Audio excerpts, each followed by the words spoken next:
Japan by River Cruise is made possible thanks to those who donate to the show at japanbyrivercruise.com and due to the generosity of our corporate sponsors. This week's episode is sponsored by that place in every neighborhood that looks like a really nice cafe, but is actually a beauty salon. You know the place. It's decorated with lots of wood and leaves, and it has some random European name like Rinjo Banimento. And whenever you pass it, you remember that you've been meaning to go in for lunch, and then you remember that it's a beauty salon. You usually remember when you see the placard outside with the handwritten menu that you assume has the daily specials, but it turns out to be the price for a wash and trim, which, by the way, is $65. But please, don't let any of that stop you from going on in. True, there's nothing inside that counts as food, but the lipstick isn't not edible. They'll let you chew on one at any one of their literally thousands of locations in whatever city you happen to live in. So finally open the door to that place that looks like a really nice cafe, but is actually a beauty salon.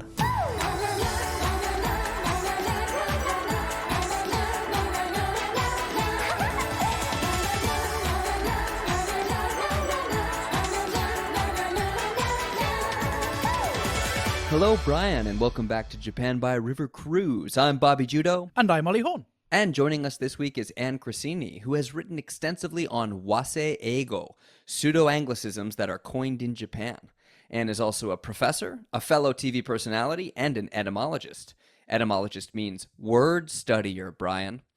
Anne and I first met on the inaugural run of Kitakyushu's Murasaki-gawa cruise, which we were both hired to like. Anne, thanks for joining us. Hey, thanks for having me. I'm glad to be here. On this week's show, Japan gets ready to announce this year's Trendy Word nominees and pick the word of the year. We expect the list to be dominated by that awful infection that threatens to destroy Japanese society, English. Plus, Ollie's got your weekly river cruise recommendation. Ollie? Yes, Bobby, this week's recommendation is the Wasei-Eigo riverboat ride, which is a 6-kilometer, 2-hour journey from the Tamba Kameoka to Arashiyama in Kyoto, which, and this is true, has received negative reviews on its TripAdvisor page, including, the scenery has gotten worse since a devastating typhoon hit the region a few years ago, we had to sit cross-legged, and the boatman kept speaking Japanese. My recommendation will include an exclusive interview with that boat captain in which he reveals his top 3 fantasies about the boat capsizing. I am not sure why you had to specify that what you were saying was true. But anyway, later in the show, in honor of the Halloween season, we've ranked Japan's most haunted river cruises, which took us a long time because people have been brutally murdered on almost all of them. But first, Soap Talk.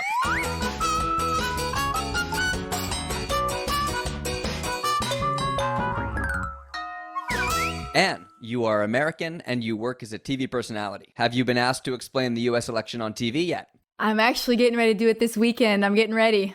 Yeah, they asked me to. Are you comfortable doing it? Yeah, I'm pretty good about it. I think I can give a pretty good balanced view of it. How about you?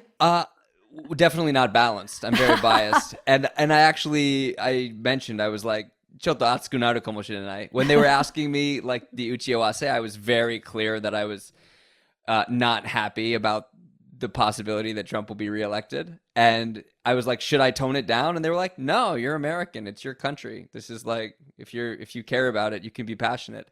I'm more worried that I don't have the vocab for it. Yeah.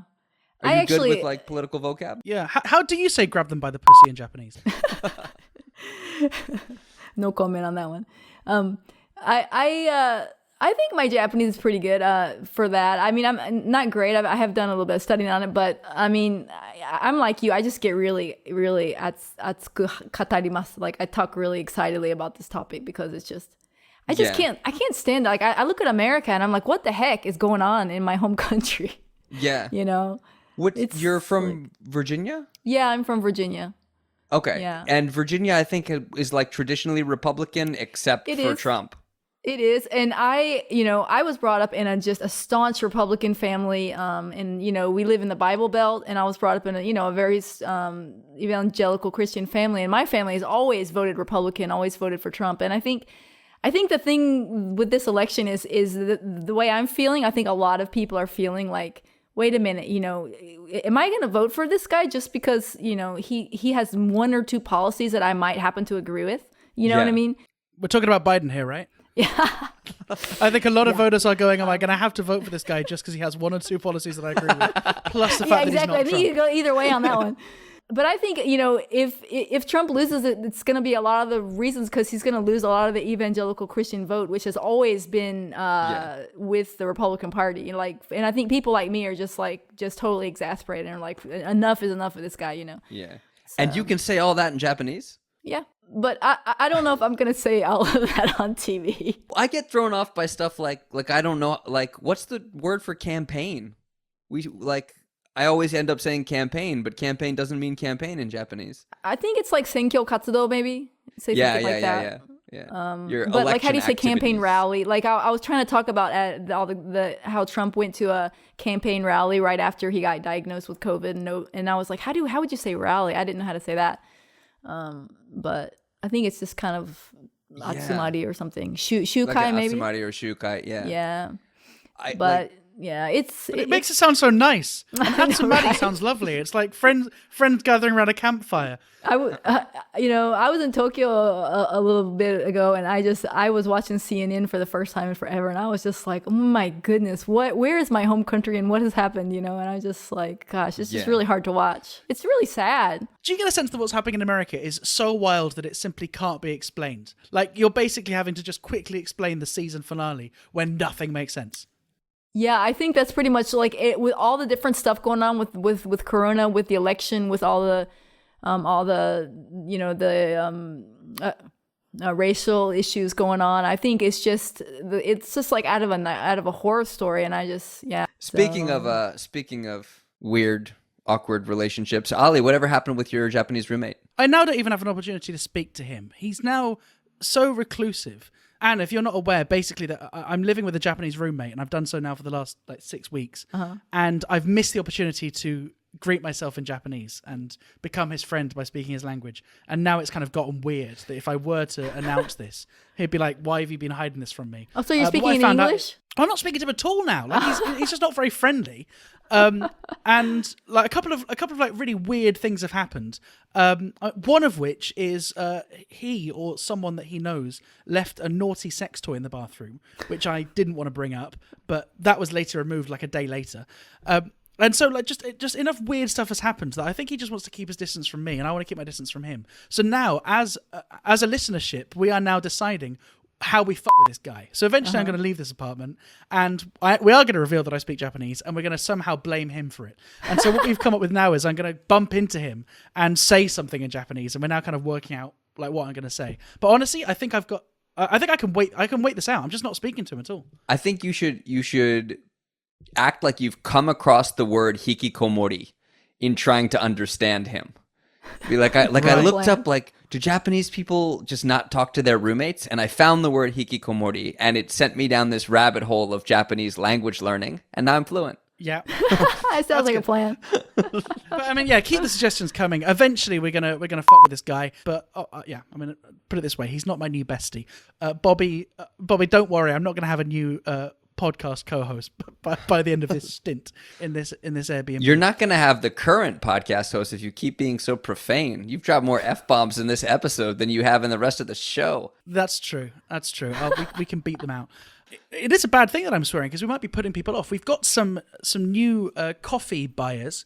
We need to say thank you to Jason, who commented by saying Japan by River Cruise is his current favorite Japan-related podcast. Congratulations. Leaving the door open to us losing that top spot. We can almost hear the Konbini boys saying "Irashaimase."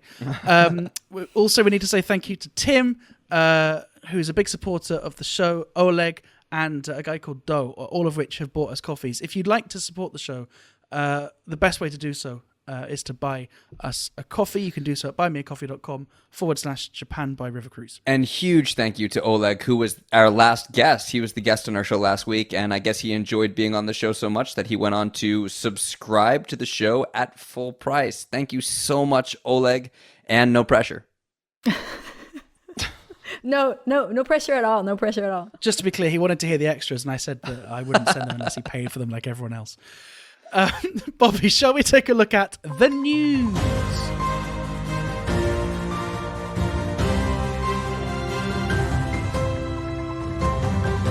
Bobby Judah, what's in the news this week? In November, they are going to announce the Japanese words of the year. They're always contemporary, topical words, and we're expecting that we're going to get a lot of coronavirus pandemic words.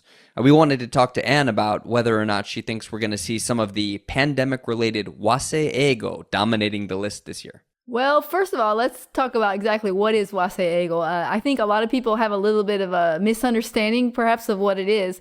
When I first came to Japan, I thought Wasei-Eigo was just weird English. Right? I think a lot of people think that as well. Do you guys think that? Do you think it's weird English?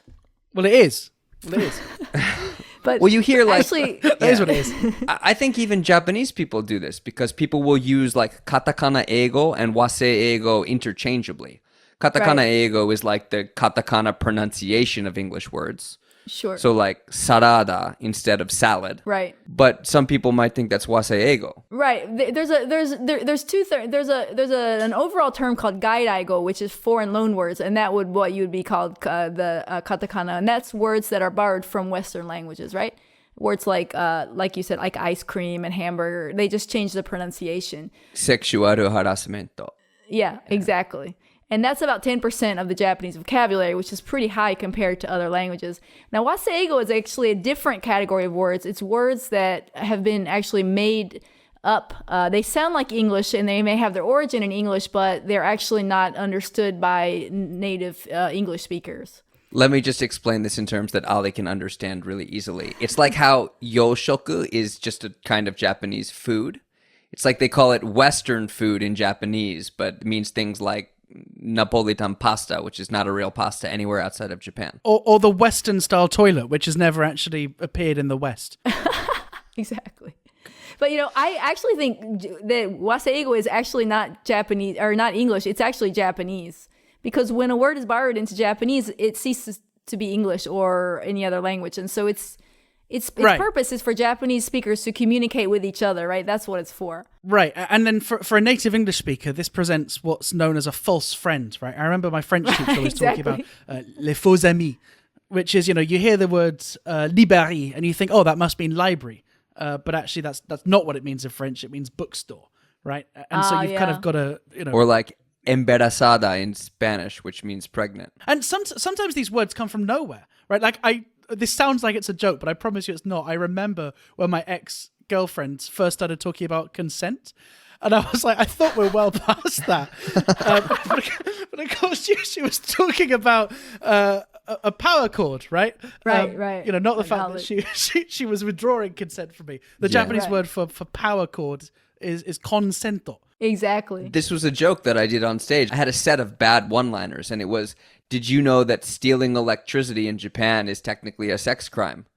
That's why I always ask for consento. There you go. That's very good. And there's a lot of words that are they exist in English, but they mean different things, like mansion or marathon. Marathon means any foot race in Japanese, but in English it only refers to a 42-kilometer race, right? Yeah. So, like, my daughter came home from school one day and she's like, "Mom, I'm running in a marathon." And I'm like, "What? You're running in a marathon? You're a second grader." I was shocked. And then she said, "Yeah, and when we're finished, we're going to be drinking some cider." You're like, What the hell is going on in your school? So, in terms of wasei-eigo and the pandemic, what are because when you watch the news about the pandemic in Japanese, there's all of these easily recognizable English words. Like they'll call it the pandemic. So which of these are wasei-eigo and which of them are just foreign loan words? Well, I think, pandemic is obviously English. Cluster is used slightly differently in Japanese than it is in English. The word cluster, things like overshoot, obashuto was used a lot at the beginning, and it was like nobody had any idea where that crazy word came from. What was that? I missed that. Obashuto, it actually means a massive rise or explosion in cases. And it's actually some kind of financial terminology to like overshoot your, like what the target or something was. But they just totally took it for some reason to use it as a word in the pandemic. And all the English speakers in Japan are like, what the heck is an overshoot? And what does that have to do with the pandemic? Yeah. And then the word I have the biggest interest is in social distance. because, social distancing is the correct way in English, but of course, that's a mouthful for Japanese people to try to say, right? Social distancing. So, but in English, social distance is actually an entirely different word. It actually is a sociological word to refer to emotional or mental distance placed between different groups of people, and actually means something totally different than to prevent the spread of a virus. That's so funny that it means that in English, because one of the biggest online reactions to this word social distance, I don't know if you guys saw this, but it was this roadside stand that was putting up these funny signs during the pandemic. Mm-hmm. And it's this old husband and wife that were putting up these signs. And one of the signs that the woman put up said something about how it said tokumae ni oto to no kokoro no distance, which means me and my husband have been social distancing for years now already. And so in that way, she's making a joke out of the Japanese word social distance, but she's actually using a more accurate English version of social distance. Yeah. So in that case, it's it totally means something different, which as, generally speaking, that's okay with Wasei-Eigo, but in this case, it had such a negative meaning in English. I really wish they wouldn't use it like that in Japanese. I want to know how these words enter the lexicon in the first place, because I do remember on Japanese TV that when one of these kind of katakana words is used, sometimes there is a little star or a little equals, which kind of explains things, right? Explains it in different Japanese. Well, I think the existence of the katakana alphabet, right, it allows that to happen. They can just take whatever they want. And the main role of foreign loanwords is to fill a a lexical gap, right? They don't have that word in Japanese, so let's borrow it. However, in a lot of these cases, there's a good Japanese word, there's a word for pandemic, there's a word, there's a word for cluster, there's a word, there's good words, and yet they're still using the loan words, which annoys the heck out of Japanese people. They're like, can you please stop it? Because we have no idea what the heck a cluster is or an overshoot or any of these things. And so, well, this is what I was thinking. If it has to be explained, it must be so frustrating. Right. And ultimately, whether a word stays in the language or not is not up to linguists or teachers. It's up to the people, right? If they hate a word, then they'll just stop using it. Like overshoot, you don't hear that anymore because people hate that word. Just like Golden Week has stuck into the language, but Silver Week, they didn't like that. So that's kind of disappearing from the language. So ultimately, it's the people who decide whether they like a word or not, You hear everyone say Golden Week, and then the past couple of years, I've been noticing people say Yonrenkyu instead of Silver Week. Right. 4 days because off. They don't like it. And if they don't like it, they'll stop using it. And so do people choose whether they use the katakana loan word or the kind of more native word, depending on kind of how nationalistic they are? Like, would a right-winger be more likely to say gorin rather than orimpiku? I think there's a lot of linguistical pride going on. I think there's people who are really proud of the pure Japanese language and they're going to use that. And there's other people who want to sound cool and foreigners and use the foreign loan word. Like a lot of people will say social media instead of SNS on the radio and stuff. It's kind of funny because it is 6 of one and half a dozen of the other, though, isn't it? Because it's like, I'm going to reject these foreign loan words and use the native Chinese kanji version instead.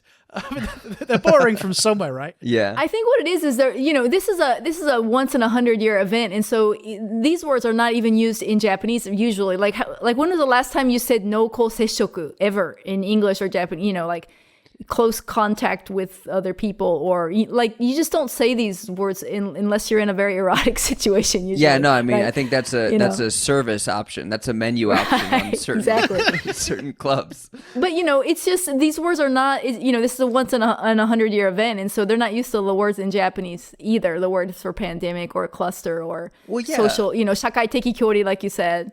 So social distance, there is a Japanese version where they say shakai teki kyori, but that's also not natural Japanese. And so I feel when it's not natural Japanese, there might be a tendency to choose the loan word. But we didn't hear a Japanese version of pandemic during SARS. Right. Or like swine flu or things like that. So what makes the distinction? It's the media, what they feel like picking up and what they don't feel like picking up. Like, for example, NHK doesn't use social distance or social distancing. They have stuck with the wago, with the native Japanese words.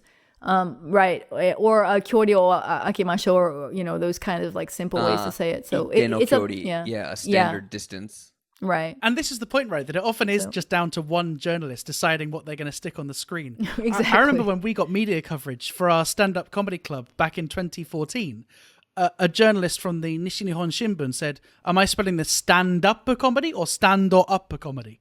And he said to me, do you have a preference? Because like I can see both. And I was like, yeah, I think stand-up is better. And it was like, okay, we'll go with that. And then when another journalist wrote about it, they were like, what did the Nishinihon Shimbun say? And I was like, oh, they said stand up. And they're like, well, I'll go with that then. So like these things do just happen because one or two people make an editorial decision. And then it kind of they do. spreads. And then there's other words, like, for example, they love the word with. They put with on everything in Japanese, and so that has led it, to with corona, after corona, like all these prepositions following the word corona, and I think, corona to tomoni, it sounds kind of cheesy to them. Like to say with corona, it just sounds more natural for them to say that. Corona to tomoni sounds like the title of a ballad, like a Japanese ballad. Sounds like very romantic, doesn't it? Yeah.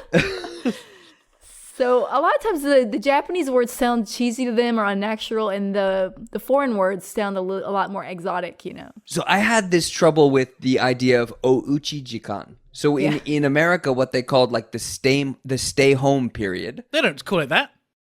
They don't call it the stay at home period. You're falling into your own traps there, Bobby. Didn't they call it stay at home? Stay home. In the US? They call it stay at home. Yeah. There was some people who used stay home. There was some people who said ouchi jikan. There was some people who said uchi de sugoshimasho, which I found very interesting because the Japanese language puts masho on everything because they like to soften things. They don't like to say stuff directly. Whereas in English, we don't say let's study, let's have a good time, we don't really say that a whole lot. But the English is very, very command form, like stay the freak at home kind of mentality. Whereas in Japanese, it's like, oh, let's have a good time at home during the middle of a pandemic and bake cookies or something. It has like a very marui, like a softened kind of a nuance to it, Maybe for there, when they want to revive the economy, it's go to travel. Yeah. And go to eat. Don't forget, go to eat.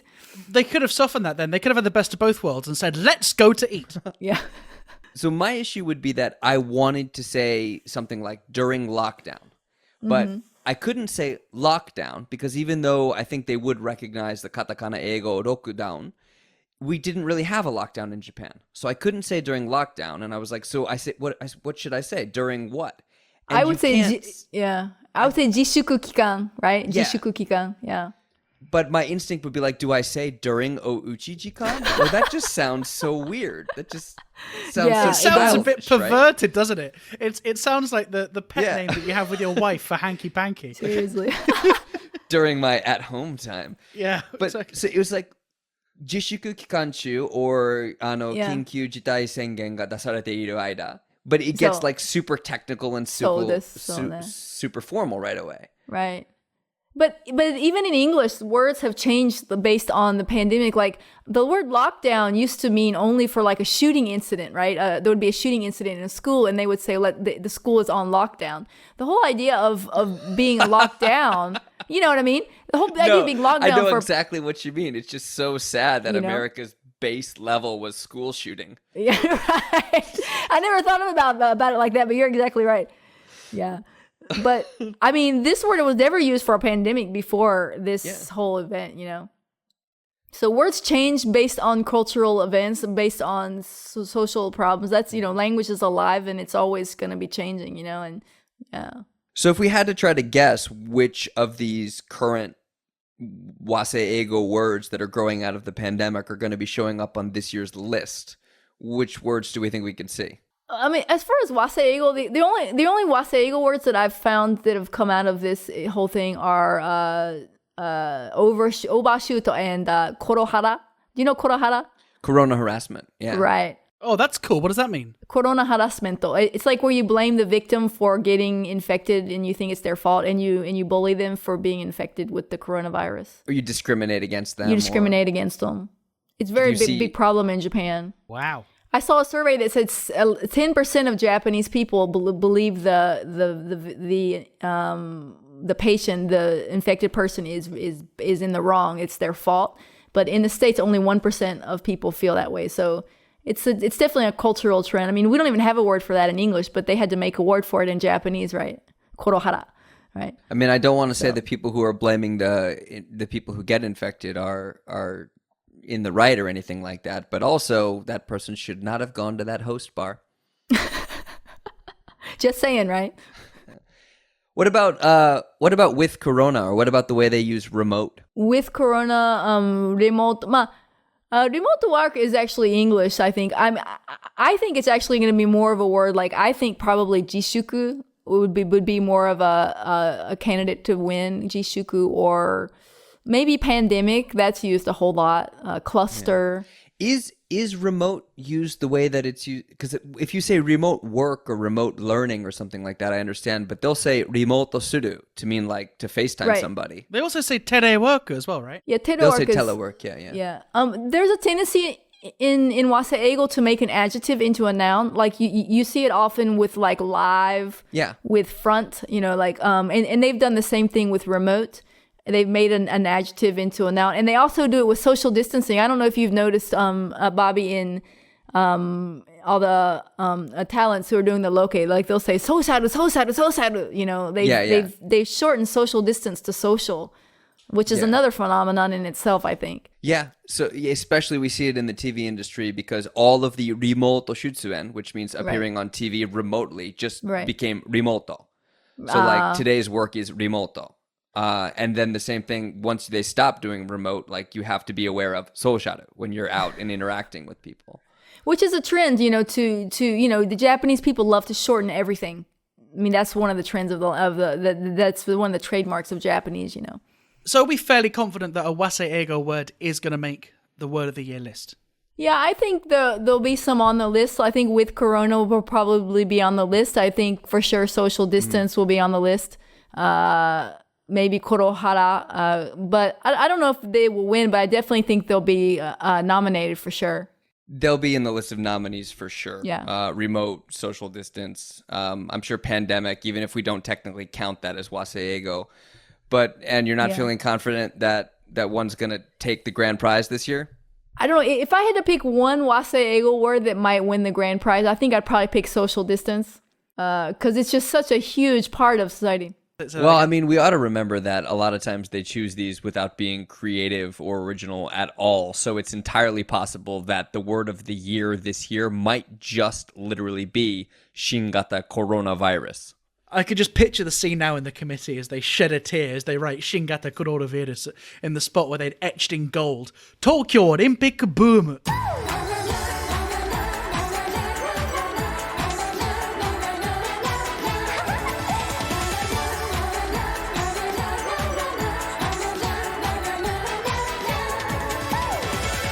Hey, thanks very much for listening to this episode 57 of Japan by River Cruise. If you're new to the show, please make sure to hit that subscribe button and we'll see you here at the same time next week. Thank you very much to our guest, Anne Crescini. We were super high tension to have you on the show. If our listeners would like to hear more from you, where can they find you? Please check out my blog. It's called An-chan Kara Miru Nippon. Thanks, and we'll see you guys next week. So the episode is over, but there's just one extra thing to share with you. Those that support us on buymeacoffee.com already know about this, but as Bobby mentioned last week, there is a huge boom in River Cruise-based EDM, and one of the leaders of this movement, DJ Punt, has released his debut EP, Missed Opportunity, and we're very lucky to be able to share a sample of Mizunomi, the rapid edit, with you.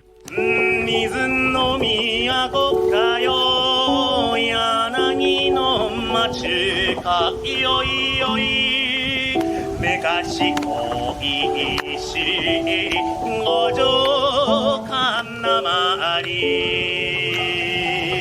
切ってくれめせよかがんも自分